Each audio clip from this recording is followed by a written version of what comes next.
Bonjour, je suis Hakim Na'alam et je vous propose ma chronique du mardi 10 mai 2022. Elle s'intitule « Le sacrifice de Saint-Michel sur le mont Leclerc ». En France, Michel-Édouard Leclerc, patron du groupe éponyme Leclerc, spécialisé dans la grande distribution, donc chef d'une épicerie, ça c'est mon côté méchanceté discount, voire gratuite, a fait marche arrière.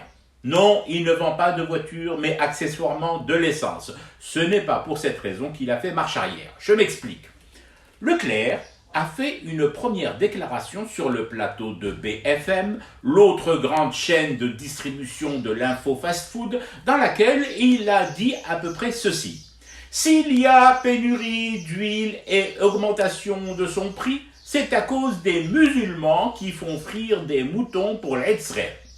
Non, ne comptez pas sur moi pour expliquer à ce cher Édouard, pas très clair, je vous le concède, la différence entre le petit et le grand Aïd et quand, à quelle heure précise, le mouton entre en jeu, ou plutôt en friture.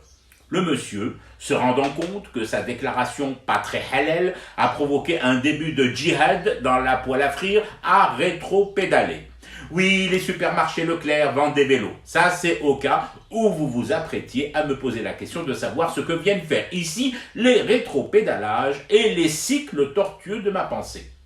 Mais ne nous braquons pas et passons. Donc, il est revenu sur sa première explication. Pourquoi ? Que s'est-il passé entre les deux interventions de Michel-Édouard Leclerc pour qu'il change d'avis ? La chute de Mariupol ? Je ne pense pas. Les Tchétchènes ne font pas frire les moutons. Ils les mangent crus en montant à l'assaut des nazis du bataillon Azov. Donc forcément, il faut chercher l'explication ailleurs. J'ai d'abord pensé à des pressions. Des pressions du lobby des éleveurs de moutons du Périgord. Mais renseignements pris auprès du réalisateur de la série Le Bureau des légendes agricoles, il s'avère que le Périgord, région du sud-ouest de la France, est plus versé dans les élevages de canards et d'oies, point de moutons en Dordogne, si l'on accepte bien évidemment ceux qui votent Marine et Éric. J'ai ensuite envisagé d'autres pressions, comme celle de Bébé, oui, Brigitte Bardot. Et il se serait dit, aux abords d'une des caisses du 3216e magasin Leclerc, installé à Saint-Tropez, lieu de résidence historique de l'actrice, ou plus exactement préhistorique, qu'elle aurait carrément menacé de ne plus acheter ses couches Absorba chez ce cher Michel-Édouard.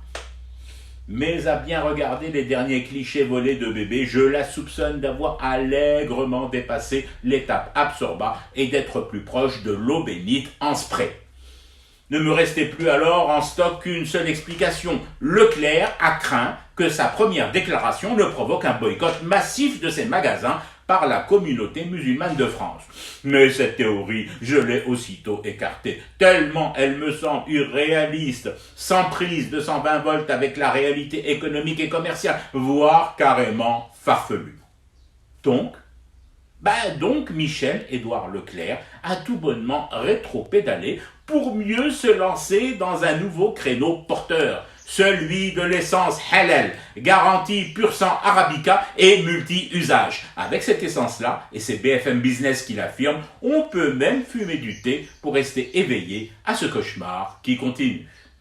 C'était Hakim Na'alam, je vous retrouve demain pour une autre chronique et une autre façon de dire son amour à l'Algérie.